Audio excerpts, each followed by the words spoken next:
ఈ దోసపెనంపై ఉప్పు వేస్తే ఏమవుతుందో తెలుసా? వామ్మో! మీరే చూసేయండి. అద్భుతమైన టిప్స్ మిస్ కాకుండా వీడియో చివరి వరకు చూడండి. హాయ్ అండి, నమస్తే, Jhansi. Welcome to our channel Jhansi cooking gardening vlogs. ఎలా ఉన్నారండి? అందరూ బాగున్నారా? నేనైతే చాలా బాగున్నానండి. మీరు కూడా చాలా చాలా బాగుండాలని మనస్ఫూర్తిగా కోరుకుంటున్నాను.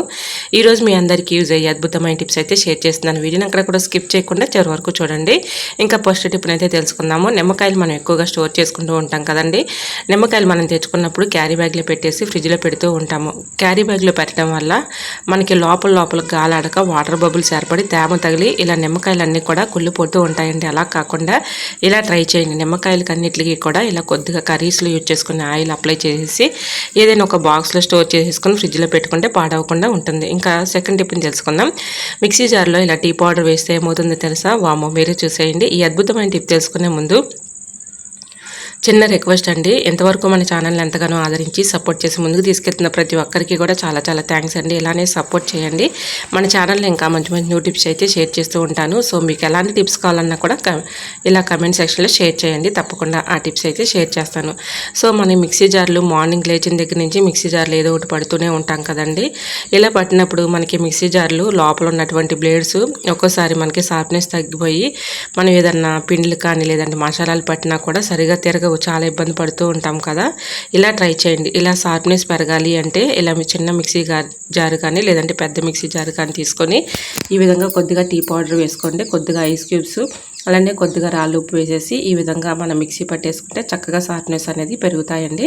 సో ట్రై చేయండి. ఇంకా నెక్స్ట్ టిప్ని తెలుసుకుందాం.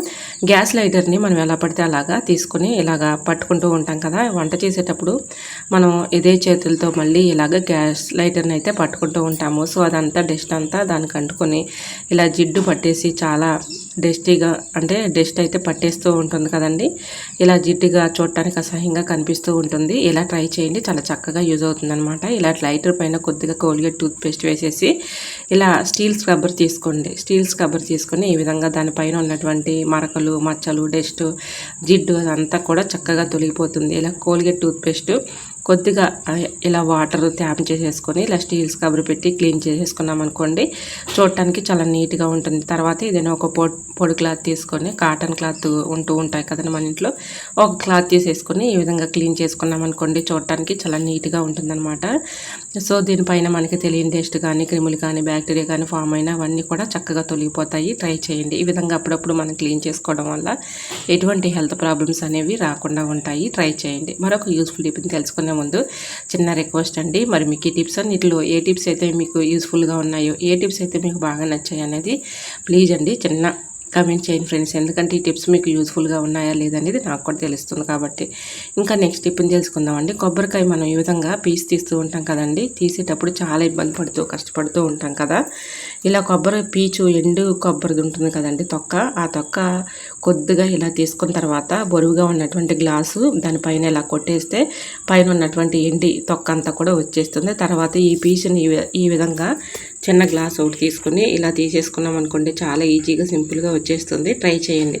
ఇలా ఈ పీచుని మనం వేస్ట్గా పడేయకుండా గిన్నెలు రుద్దుకోవడానికి కూడా చక్కగా దీన్ని అయితే మనం యూజ్ చేసుకోవచ్చండి. ట్రై చేయండి. ఇప్పుడు స్టీల్ స్క్రబ్బర్స్ వాటితో రుద్దుతుంటే ఎక్కువగా క్యాన్సర్ వచ్చే ఛాన్స్ ఉంటుంది కాబట్టి ఈ విధంగా ఈ పీచు పెట్టి మనం చక్కగా వేస్ట్ అని పడేయకుండా గిన్నెలు అయితే కడిగేసుకోవచ్చు. ట్రై చేయండి. మరొక యూస్ఫుల్ టిప్ని తెలుసుకుందాం.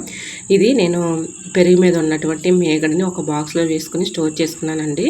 సో ఇలాగా నేను మిక్సీ జార్లో వేసేసుకుని ఎన్నపూస అయితే తీస్తున్నాను చూడండి. నాకు ఇది 2 days అనమాట. సో నేను మిక్సీ జార్లో ఇలా వేసేసుకొని కొన్ని వాటర్ పోసుకొని కొద్దిగా సాల్ట్ వేసేసుకుంటే వెన్నపూస అనేది ఈ విధంగా వచ్చేస్తుంది. ట్రై చేయండి. మరొక యూస్ఫుల్ టిప్ని తెలుసుకుందాం. ఈ టిప్ కూడా మనందరికీ యూజ్ అయ్యే టిప్ అనమాట. ఈ విధంగా మనం ఏదైనా ఒక కళాయి తీసుకొని ఇలాగా మనం ఎగ్స్ అయితే వేయించుకుంటూ ఉంటాం కదండి. ఒక కళాయిలో కొద్దిగా ఆయిల్ మాత్రమే నేను వేసాను చూడండి. దీనిలో కొద్దిగా సాల్ట్, కొద్దిగా పసుపు వేసేసుకున్నాను. ఈ విధంగా తక్కువ ఆయిల్ అయిన ఎగ్స్ ఈ విధంగా వేయించేసుకొని చక్కగా మనం తింటుంటే టేస్టీగా ఉంటాయి, అలానే కలర్ఫుల్గా కూడా ఉంటాయండి. సో ఇంకా వేయించిన తర్వాత కొద్దిగా కారం, సాల్ట్ జల్లేసుకుంటే చూడటానికి చాలా నీట్గా ఉంటాయి, మనకి తినాలనిపిస్తుంది అనమాట ఎగ్స్. ఈ విధంగా మనం చక్కగా ఇలాగా మనం చక్కగా ఇలా ఫ్రై చేసేసుకుంటే ఆయిల్లో మన డీప్ ఫ్రై ఏం అవసరం లేదండి. ఈ విధంగా కొద్దిగా వేయించేసుకొని దానిపైన కారం సాల్ట్ చల్లేసుకుంటే చక్కగా ఉంటుందండి. టేస్టీగా ఉంటుంది, చూడటానికి చాలా కలర్ఫుల్గా ఉంటుంది. ఇంకా నెక్స్ట్ టిఫిన్ చేసుకుందామండి. బెండకాయలు ఉంటాయి కదా, బెండకాయలని ఈ విధంగా కట్ చేసిన తర్వాత తొడుములు ఉంటాయి కదా, ఆ తొడుములు ఏదైనా ఒక బౌల్లో వేసేసుకొని దానిలో ఈ విధంగా బియ్యం కడిగిన వాటర్ ఉంటాయి కదండి, బియ్యం కడిగిన వాటర్ అందులో వేసేసి ఇలా ఒక నైట్ అంతా చేసుకోవాలి. ఇంకా నెక్స్ట్ డే ఈ విధంగా ఆ బియ్యం కడిగిన వాటర్లో ఉన్నటువంటి తొడుములను తీసేసి మార్నింగ్ ఈ విధంగా చక్కగా తాగుతూ ఉన్నామనుకోండి, ఎక్కువగా మరి తెల్లబట్ట సమస్యతో బాధపడేవాళ్ళు ఈ ట్రిక్ చాలా చక్కగా యూజ్ అవుతుందండి. ట్రై చేయండి. ఫస్ట్ బియ్యం కడిగిన వాటర్ కాకుండా సెకండ్ కడిగినటువంటి బియ్యం కడిగిన వాటర్లో ఈ తొడుములు వేసేసి ఒక నైట్ అంతా అలా ఉంచేసి మార్నింగ్ తాగుతూ ఉంటే మంచి బెనిఫిట్స్ అయితే ఉంటాయండి. ట్రై చేయండి. మరొక యూస్ఫుల్ టిప్ తెలుసుకునే ముందు చిన్న రిక్వెస్ట్ అండి, ఇంతవరకు మన ఛానల్ ఎంతగానో ఆదరించి సపోర్ట్ చేసి ముందుకు తీసుకెళ్తున్న ప్రతి ఒక్కరికి కూడా చాలా చాలా థ్యాంక్స్ అండి. ఇలానే సపోర్ట్ చేయండి. మన ఛానల్లో ఇంకా మంచి మంచి న్యూ టిప్స్ అయితే షేర్ చేస్తూ ఉంటాను. సో చూసారు కదండి, ఇలా బెండకాయ తొడుముల్లో ఇంకా కొన్ని వాటర్ అనేది మిగిలిపోయి ఉన్నాయి. సో దానిలో ఇంకా కొన్ని వాటర్ పోసేసి మన ఇంట్లో కొన్ని పూల మొక్కలు ఉంటాయి కదండి, పూల మొక్కలు మొదటనే ఈ విధంగా పోసేసామనుకోండి చక్కగా మనకి మంచి క్రాప్ అయితే ఉంటుంది. పూలు కూడా కలర్ఫుల్గా పోస్తాయి. రోజుకొక హాఫ్ గ్లాస్ అయితే ఈ విధంగా త్రాగుతూ ఉంటే మంచి బెనిఫిట్స్ అయితే ఉంటాయండి. ట్రై చేయండి. బెండకాయ తొడుములు మనం ఈ విధంగా శుభ్రంగా వాటర్లో క్లీన్ చేసేసుకున్న తర్వాత ఫస్ట్ కడిగినటువంటి బియ్యం కడిగిన వాటర్ కాకుండా సెకండ్ కడిగినటువంటి బియ్యం కడిగిన వాటర్లో ఒక నైట్ అంతా నానబెట్టేసి ఉదయం ఆ తొడుములు తీసేసి ఆ వాటర్ తాగుతూ ఉంటే మంచి బెనిఫిట్స్ అయితే ఉంటాయండి. ట్రై చేయండి. హెల్త్కి కూడా చాలా మంచిది. ఇంకా నెక్స్ట్ టిప్ని తెలుసుకుందామండి. సూదిలో దారి ఎక్కించాలంటే చాలా ఇబ్బంది పడుతూ కష్టపడుతూ ఉంటాం కదా, చాలా ఈజీగా సింపుల్గా ఈ విధంగా అయితే ఎక్కించేసుకోవచ్చు. అది ఎలా అనుకుంటున్నారా, ఒక సూది తీసుకోండి. ఇలా స్టార్టింగ్లో దారం అయితే ఈ విధంగా ఎక్కించేసుకొని ఒక ముడి అయితే వేసేసుకోండి. సో ఇలా ముడి వేసేసుకొని దారం తెంపే పని లేకుండా సూదిలో దారం అయితే చాలా ఈజీగా తీసేసుకోవచ్చు. ఎలా అనుకుంటున్నారా, చాలా ఈజీ అండి. నేను ఇక్కడ చివరిన ఒక ముడి అయితే వేస్తున్నాను కదా, ఇంకా ఎక్స్ట్రా ఉన్నటువంటి థ్రెడ్ని ఈ విధంగా కట్ చేసేసుకుంటున్నాను. ఇప్పుడు దారం ఎలా ఎక్కించేసుకోవాలనేది చెప్తాను చూడండి. వీడియోని అక్కడ కూడా స్కిప్ చేయకుండా చివరి వరకు చూడండి. ఇలా దారం మనం ఈ విధంగా ఆ సూది హోల్లో నుంచి ఇలా దారం లాగుతూ ఉంటే మనకి ఎంత దారం కావాలంటే అంత దారం ఈజీగా వచ్చేస్తుంది. ట్రై చేయండి. సో మనం ఇలాగ బ్లౌజ్కి హుక్స్లు వేయాలన్నా కాజాలు వేయాలన్నగా మనం ఈ విధంగా డబుల్ దారం అయితే ఎక్కించేసుకుంటూ ఉంటాము. సో ఈ విధంగా మనకి ఒక్కోసారి కళ్ళు కనిపించక చాలా ఇబ్బంది పడుతూ ఉంటాం దారం ఎక్కించుకోవాలంటే. ఈ విధంగా ఒక్కసారి ఎక్కిస్తే చాలండి. మనకి ఈ విధంగా ఎంత దారం కావాలంటే అంత దారం ఈజీగా ఎక్కించేసుకోవచ్చు. సో ఇక్కడ ఒక విషయం అయితే గుర్తుపెట్టుకోండి, ఇలాగా మనకి లూజ్ లేకుండా దారాన్ని ఈ విధంగా తీసుకోవాలన్నమాట. మనకి ఎంత దారం కావాలంటే అంత దారం ఈ విధంగా వచ్చేస్తుంది. సో ట్రై చేయండి, చాలా చక్కగా యూజ్ అవుతుంది. ముఖ్యంగా టైలరింగ్ చేసే వాళ్ళకి ఈ టిప్ చాలా చక్కగా యూజ్ అవుతుందండి. ఒకరి హెల్ప్ లేకుండా ఇలా ఎన్ని దారాలైనా మనమే ఈజీగా ఎక్కించేసుకోవచ్చు. చాలా ఈజీ అండి. సో ఈ విధంగా మనకి ఎన్ని దారాలు కావాలంటే అన్ని దారాలు ఈ విధంగా ఎక్కించేసుకొని కట్ చేసుకుని చక్కగా బ్లౌజ్ హుక్స్లు కానీ కాజాలు కానీ వేసుకోవడానికి వర్క్ అవుతుంది. ట్రై చేయండి, చాలా చక్కగా యూజ్ అవుతుంది. ఒక యూస్ఫుల్ టిప్ని తెలుసుకుందాం. ఇప్పుడు చిన్న పెద్ద వయసు తేడా లేకుండా ప్రతి ఒక్కరికి హెయిర్ ఫాల్ సమస్య రావడం, జుట్టు తెల్లబడిపోవడం, ఇలా ఈ సమస్యతో చాలామంది కూడా ఇబ్బంది పడుతూ ఉంటున్నారు కదండి. ఈ చిన్న ట్రిక్ని ట్రై చేయండి, చాలా చక్కగా యూజ్ అవుతుంది. ముఖ్యంగా చదువుకునే ఆడపిల్లలు ఉంటారు కదండి, వాళ్ళకి ఎక్కువగా మరి టెన్షన్స్ వల్ల వాళ్ళు ఎక్కువగా స్ట్రెస్కి గురయ్యి మరి ఎక్కువగా చదువుకునేటప్పుడు ఎక్కువగా ఆలోచనలు ఉండటం వల్ల కూడా జుట్టు ఊడిపోవడం ఇలా జరుగుతూ ఉంటుంది కదండి. ఇలా ట్రై చేయండి. ఎగ్స్ తీసుకొని ఎగ్స్ లోపల ఉన్నటువంటి ఎల్లోస్ అని తీసేసి వైట్ మాత్రం తీసుకోండి. ఈ విధంగా తలకు బాగా పట్టించేసి ఒక 1 అవర్ పాటు అలా ఉంచేసేయండి.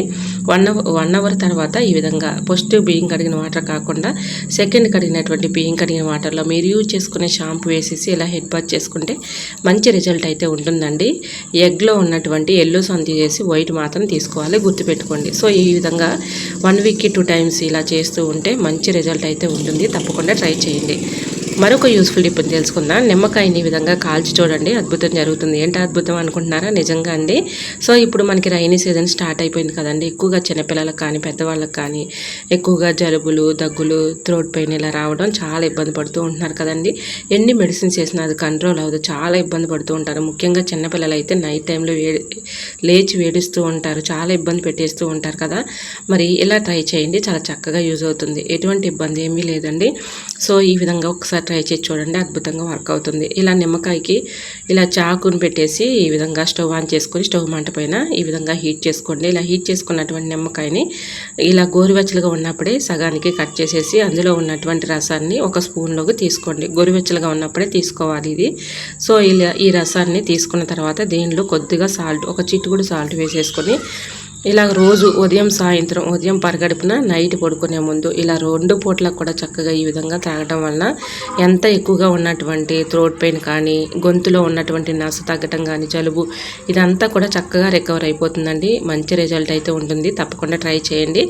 ఈ విధంగా చిన్నపిల్లలు అనుకోండి కొద్దిగా తక్కువ డోస్ ఇవ్వండి, పెద్ద పిల్లలు అనుకోండి సో కొంచెం ఈ విధంగా అయితే ఇచ్చుకోవచ్చు. సో ఉదయం పరగడుపున, నైట్ పడుకునే ముందు ఇలా రోజు చేస్తూ ఉంటే మీకున్నటువంటి ఆ ప్రాబ్లం అన్నీ కూడా తగ్గిపోతాయండి. ట్రై చేయండి. సో ఇలా థ్రోట్ పెయిన్ కానీ, జలుబు కానీ, దగ్గు కానీ ఇలా ఆగకుండా వచ్చేటటువంటి, ఊపిరాడకుండా ఒక్కోసారి దగ్గు కూడా వచ్చేస్తూ ఉంటుంది, నాసగా అనిపిస్తూ ఉంటుంది. ఆ టైంలో ఈ విధంగా గోరువెచ్చలుగా ఉన్నప్పుడే త్రాగడం వల్ల మంచి బెనిఫిట్స్ అయితే ఉంటాయండి. ట్రై చేయండి. మరొక యూస్ఫుల్ టిప్ని తెలుసుకుందాం. ఏదైనా ఒక బౌల్ తీసుకొని దానిలోకి ఈ విధంగా ఒక నిమ్మకాయ, ఒక హాఫ్ నిమ్మకాయ తీసుకొని రసం తీసేసుకోండి. గింజలు తీసేసి ఈ విధంగా ఇందులో కొద్దిగా బేకింగ్ పౌడర్, కొద్దిగా సాల్ట్, అలానే దీంట్లో కొంచెం నాప్థిన్ బాల్ పౌడర్ ఇలా వేసేసిన తర్వాత దీంట్లోకి కొద్దిగా గోరువెచ్చని వాటర్ వేసేసుకొని కొద్దిగా వెనిగర్ కూడా వేసుకోండి. సో ఈ వాటర్లో కొద్దిగా విమ్ లిక్విడ్ కానీ, లేదంటే మీ దగ్గర ఏదైనా వాషింగ్ మెషిన్ లిక్విడ్ కానీ ఏది ఉన్నా కూడా వేసేసుకోండి. సో ఈ లిక్విడ్లో ఇది మొత్తం ఈ మిశ్రమాలన్నీ కూడా మొత్తం కలిపేసేయాలి. దీంట్లో ఏమేమి వేసామనేది మళ్ళీ ఒకసారి చెప్తానండి. నిమ్మరసం ఒకటి, అలానే ట్యాబ్లెట్స్ ఉంటాయి కదండి, మనం యూజ్ చేయని ట్యాబ్లెట్స్ కానీ, అలానే ఎక్స్పైరీ ట్యాబ్లెట్స్ కానీ ఒక ట్యాబ్లెట్ తీసుకుని మెత్తగా పౌడర్లా చేసుకుని అందులో వేసుకోండి. వెనిగర్ కొంచెము, విమ్ లిక్విడ్ ఇవి మొత్తం వేసేసుకొని కొద్దిగా సాల్ట్, కొద్దిగా బేకింగ్ పౌడర్ వేసుకొని కొద్దిగా గోరువెచ్చని వాటర్ అయితే పోసేసుకోండి. సో ఇలా ఈ వాటర్లో చక్కగా మనం ఇలాగా ఈ వాటర్ అంతా కూడా బాగా మిక్సింగ్ చేసేసుకొని ఏదైనా ఒక స్ప్రే బాటిల్లోకి స్టోర్ చేసుకోండి. ఇలా స్టోర్ చేసుకోగా నాకు ఇంకా కొన్ని వాటర్ మిగిలే ఉన్నాయి. ఈ వాటర్లో ఇలాగా గ్యాస్ స్టవ్ బర్నర్స్ ఉంటాయి కదండి, మనం ఈ విధంగా మార్నింగ్ లేచిన దగ్గర నుంచి గ్యాస్ స్టవ్ పైన వంట చేస్తూ ఉంటాము. సో ఇలాగా మనం అన్నం కానీ, రైస్ కానీ, కర్రీ కానీ ఇలా వండేటప్పుడు దానిపైన మనకి తెలియకుండానే ఆయిల్ మార్కులు పడుతూ ఉంటాయి, టీ పొంగిపోతూ ఉంటాయి, పాలు పొంగిపోతూ ఉంటాయి, రైస్ పొంగిపోతూ ఉంటాయి కదా. దీనివల్ల మనకి ఆ హోల్స్ అనేవి బ్లాక్ అయిపోతూ ఉంటాయి. దానివల్ల మంట సరిగా రాదండి. సో చాలా ఇబ్బంది పడుతూ ఉంటాం. దానివల్ల మనకి టైం కూడా కలిసి రాదనమాట. ఎందుకంటే హడావుడిగా మనం వంట చేసేటప్పుడు కూడా గ్యాస్ చాలా వరకు మనకి సైడ్ నుంచి వేస్ట్ అయిపోతూ ఉంటుంది. మన పని కూడా త్వరగా కాదు కదా. ఇలాగా హోల్స్ అన్నీ కూడా బ్లాక్ అయిపోతూ ఉంటాయి. అప్పుడప్పుడు ఈ విధంగా చక్కగా మనం ఈ వాటర్లోకి ఇలా గ్యాస్ బర్నర్స్ వేసేసి ఒక 10 నిమిషాలు అలా ఉంచేసి తర్వాత పాతది టూత్ బ్రష్ తీసుకుని ఈ వాటర్లో వేసేసి క్లీన్ చేసుకున్నాం అనుకోండి, దాని లోపల ఉన్నటువంటి మసి కానీ, డస్ట్ కానీ ఇలా హోల్స్ అయిపోయినాని ఇలాగా బ్లాక్ అయిపోయినటువంటి హోల్స్ కూడా చక్కగా ఈ విధంగా అయితే క్లీన్ చేసేసుకోవచ్చండి. సో ఈ విధంగా క్లీన్ చేసుకోవడం వల్ల మనకి గ్యాస్ అనేది సైడ్ నుంచి వేస్ట్ అయిపోకుండా ఉంటుంది, మన మనీ కూడా సేవ్ అవుతాయండి. సో మన పని కూడా త్వరగా అయిపోతుంది. ఎందుకంటే గ్యాస్ మంట మంచిగా వస్తేనే మనకి పని త్వరగా అవుతుంది. కాబట్టి ఈ విధంగా అప్పుడప్పుడు క్లీన్ చేసుకోవడం వల్ల ఇలా గ్యాస్ బర్నర్స్ చక్కగా క్లీన్ అయిపోతాయండి. ఇలాగా మనకి బ్లాక్ అయిపోయినటువంటి హోల్స్ కూడా మనకి చక్కగా మంట అనేది వాటిలో నుంచి చక్కగా వస్తుంది. సో ఈ విధంగా క్లీన్ చేసుకున్న తర్వాత ఏదైనా ఒక పొడి క్లాత్తో ఇలా క్లీన్ చేసేసుకున్నాం అనుకోండి, పొడి క్లాత్ ఇలా తుడిచేసుకొని తర్వాత ఇలా గ్యాస్ బర్నర్స్ పెట్టేసుకొని వెలిగించామనుకోండి, మంట అనేది చక్కగా వస్తుంది. ట్రై చేయండి. అలానే నేను ఇప్పుడు చూపిస్తున్నాను చూడండి, ఇలా క్లీన్ చేసేటప్పుడు ఎంత మసీగా డర్టీగా ఉన్నాయంటే చూడండి. సో ఆ హోల్స్ కూడా మనకి బ్లాక్ అయిపోయినటువంటి హోల్స్ కూడా చక్కగా మనకి ఇలా క్లీన్ చేసుకోవడం వల్ల ఆ హోల్స్లో నుంచి కూడా మంట అనేది వస్తుందన్నమాట. ఇలా అప్పుడప్పుడు క్లీన్ చేసుకోవడం వల్ల ఎటువంటి ఇబ్బంది అయితే ఉండదండి. ముందుగా నేను స్ప్రే బాటిల్లో వాటర్ అయితే మనం స్టోర్ చేసుకుని పెట్టుకున్నాను కదండి, అలా ఆ స్టోర్ చేసుకున్నటువంటి ఆ లిక్విడ్ని మనం వంట అయిపోయిన తర్వాత ఇలా గ్యాస్ స్టవ్ దగ్గర, కిచెన్ సింక్లో, విండోస్ దగ్గర అక్కడ కొంచెం వేసేసి మనం ఈ విధంగా క్లీన్ చేసుకుంటే చూడటానికి చాలా నీట్గా ఉంటాయండి. ట్రై చేయండి. ఈ విధంగా క్లీన్ చేసుకున్న తర్వాత మంట అనేది చూడండి చక్కగా వస్తుంది. తప్పకుండా ట్రై చేయండి. ఈ టిప్ కూడా మనందరికీ యూజ్ అయ్యే అద్భుతమైన టిప్ అండి. తప్పకుండా ట్రై చేయండి. చూసారు కదా ఎంత డస్ట్ అయితే వచ్చిందో, మసి. సో ఈ విధంగా క్లీన్ చేసుకోవడం వల్ల మనకి గ్యాస్ అనేది వేస్ట్ అయిపోకుండా ఉంటుంది, మనకి మంట కూడా చక్కగా వస్తుంది, మన పని కూడా త్వరగా అయిపోతుంది. ట్రై చేయండి. మరొక యూస్ఫుల్ టిప్ని తెలుసుకుందాం. ఇలాగా స్టవ్ ఆన్ చేసుకొని దోసపెనం పెట్టుకోండి. దోసపెనం కొద్దిగా హీట్ వచ్చిన తర్వాత ఒక గుప్పుడు రాళ్ళ ఉప్పు వేసేసుకోండి. దీంట్లోకి ఒక 3 వెల్లుల్లి రెబ్బలను కూడా వేసేసుకొని దానిలో కొద్దిగా ఒక 1/2 టీ స్పూన్ పసుపు తీసుకోండి. మనం పసుపు కొమ్ముల నుంచి ఆడించుకున్నటువంటి పసుపు అయితే ఇంకా చక్కగా వర్క్ అవుతుందండి. సో అలాంటి పసుపు ఉంటే తీసుకోండి. లేదు అనుకుంటే మీ దగ్గర ఏ పసుపు ఉంటే ఆ పసుపు అయితే వేసేసుకోండి. ఈ 3 కూడా బాగా హీట్ చేసుకోవాలండి. ఇలా హీట్ చేసుకున్నటువంటి ఇలా రాళ్ళుప్పు, వెల్లుల్లి, అలానే పసుపు ఇలా ఏదైనా ఒక కాటన్ క్లాత్ కానీ ఏదైనా ఒక నాప్కిన్ కానీ తీసుకొని అందులో వేసేసుకొని ఈ విధంగా ఉప్పుని అందులో వేసేసాం కదా, ఇలాగ క్లాత్ అంతా కూడా ఇలాగ ఫోల్డింగ్ చేసేసి నైట్ పడుకునే ముందు మీకు ఎక్కడైతే ఎక్కువగా బాడీ పెయిన్స్ కానీ, మెడ నొప్పులు కానీ, చేతుల నొప్పులు కానీ, మోకాలు నొప్పులు కానీ, అక్కడ ఎక్కడ నొప్పులు ఉంటే అక్కడ ఈ విధంగా ఇలా హీట్ మీద ఉండగానే కొంచెం మనం ఈ విధంగా కాపుకుంటే ఆ నొప్పులు అనేవి చక్కగా తగ్గిపోతాయండి. న్యాచురల్గా ఇలా ట్రై చేసి చూడండి, అద్భుతంగా వర్క్ అవుతుంది. ఇది వరకటి కాలంలో అయితే ఎక్కువగా పెద్దవాళ్ళు ఇలానే చేసేవాళ్ళు అండి పూర్వం రోజుల్లో. సో ఒక్కసారి మీరు ఇలా ట్రై చేసి చూడండి, అద్భుతంగా వర్క్ అవుతుంది. ఎందుకంటే మనం ఎక్కువగా మనీ ఖర్చు పెట్టుకొని మరి ఇలా ట్యాబ్లెట్స్కి మనం అలవాటు పడ్డామనుకోండి, దానివల్ల ఒక్క ట్యాబ్లెట్కి ఒక్క ప్రాబ్లమ్కి 10 ప్రాబ్లమ్స్ తోడవుతూ ఉంటాయండి. అలా కాకుండా ఇలా ఇంట్లో ఇలా ట్రై చేయండి. అప్పటికప్పుడు ఈ విధంగా ఇలా రాళ్ళుప్పుని వేయించేసుకొని చక్కగా వెల్లుల్లి, పసుపు వేయించేసుకొని ఈ విధంగా కాపుకున్నాం అనుకోండి, మన బాడీలో ఉన్నటువంటి పెయిన్స్ అన్నీ కూడా చక్కగా తగ్గిపోతాయి. మరీ తగ్గిపోతాయని నేను చెప్పను, కానీ కొంచెం అన్నా రిలీఫ్ అయితే కలుగుతుందండి. ప్రతి దానికి ట్యాబ్లెట్స్కి మరి మీరు అలవాటు పడకుండా ఇలా ట్రై చేసి చూడండి, అద్భుతంగా వర్క్ అవుతుంది. మరి మీకు ఈ అన్ని టిప్స్ ఇష్టమైతే ప్లీజ్ అండి చూస్తూ ఉండగానే చిన్న లైక్ చేసి మన ఛానల్ని తప్పకుండా సబ్స్క్రైబ్ చేసుకోండి. ఇలాంటి మరెన్నో ఇంట్రెస్టింగ్ టిప్స్ కోసం మన ఛానల్ని తప్పకుండా ఫాలో అవ్వండి. ఓకేనండి, మరొక వీడియోతో మళ్ళీ కలుసుకున్నంత వరకు by by. Thanks for watching.